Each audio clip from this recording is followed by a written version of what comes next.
அதிகாரம் 27. பலிபீடம். சித்திம் மரத்தால் ஒரு பலிபீடம் செய். நீளம் 5 முழமும் அகலம் 5 முழமுமாக பலிபீடம் சதுர வடிவமாய் இருக்கட்டும். அதன் உயரம் 3 முழமாக இருக்கட்டும்.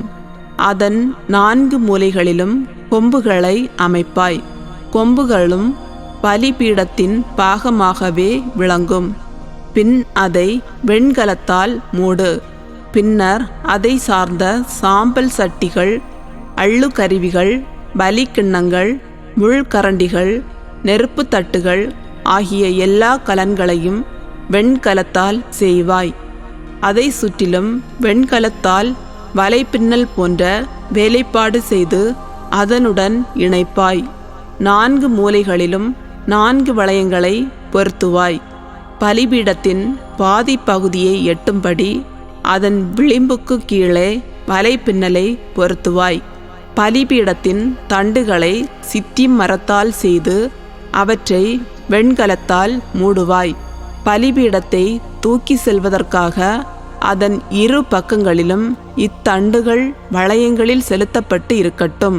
பலகைகளை சேர்த்து உள்கூடாக பலிபீடத்தை செய்ய வேண்டும். மலை மேல் உனக்கு காண்பிக்கப்பட்டபடி அது செய்யப்படட்டும். திருவுறைவிட முற்றம்.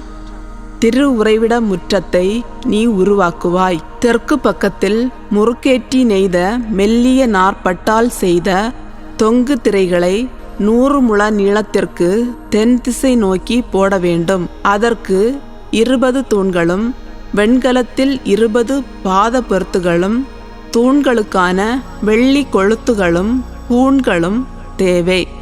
அவ்வாறே வடபக்கத்தில் 100 முழ நீளமான தொங்கு திரைகளும் அவற்றுடன் 20 தூண்களும் 20 வெண்கல பாத பொருத்துகளும் தூண்களுக்கான வெள்ளி கொளுத்துகளும் தூண்களும் இருக்கட்டும்.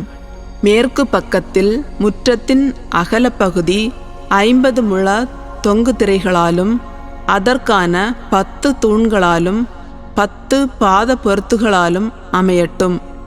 கதிரவன் தோன்றும் கீழ்த்திசை நோக்கிய முற்றத்தின் அகலம் 50 முழமாக இருக்கட்டும். அதன் ஒரு பகுதி 15 முழ தொங்கு திரைகளாலும் 3 தூண்களாலும் 3 பாத பொருத்துகளாலும் அமையட்டும். மறுபகுதி 15 முழ தொங்கு திரைகளாலும் 3 தூண்களாலும் 3 பாத பொருத்துகளாலும் அமைக்கப்படும். நடுப்பகுதியில் நீலம், கருஞ்சிவப்பு, சிவப்பு ஆகிய நிற நூலாலும் முறுக்கேற்றி நெய்த மெல்லிய நார்பட்டால் செய்யப்பட்டதும் பின்னல் வேலைப்பாட்டுடன் அமைந்ததுமான 20 முழ தொங்கு திரை முற்றத்திற்கு நுழைவாயிலாக விளங்கட்டும். அதற்காக 4 தூண்களும் 4 பாத பொருத்துகளும் அமைக்கப்படட்டும். முற்றத்தை சுற்றியுள்ள எல்லா தூண்களுமே வெள்ளியால் மூடப்பட்டிருக்கும். அவற்றின் கொளுத்துகள் வெள்ளியாலும் பாத பொருத்துகள் வெண்கலத்தாலும் செய்யப்படும். முற்றத்தின் நீளம் 100 முழமாகவும் அகலம் 50 முழமாகவும் உயரம் 5 முழமாகவும் இருக்கட்டும். திரைகள் முறுக்கேற்றி நெய்த மெல்லிய நார்பட்டால் அமையட்டும். பாத பொருத்துகள் வெண்கலத்தால் அமையட்டும். திரு உறைவிட திருப்பணிகளுக்கான அனைத்து பொருட்களும் அங்குள்ள கொளுத்துகளும் முற்றத்திலுள்ள எல்லா கொளுத்துகளும் வெண்கலத்தால் இருக்கட்டும். விளக்கை பேணுதல். விளக்கு எப்போதும் எரிந்து கொண்டிருக்க பிழிந்த தூய்மையான ஒலிவ எண்ணெய் கொண்டு வரப்பட வேண்டுமென இஸ்ரேல் மக்களுக்கு நீ கட்டளையிடுவாய்.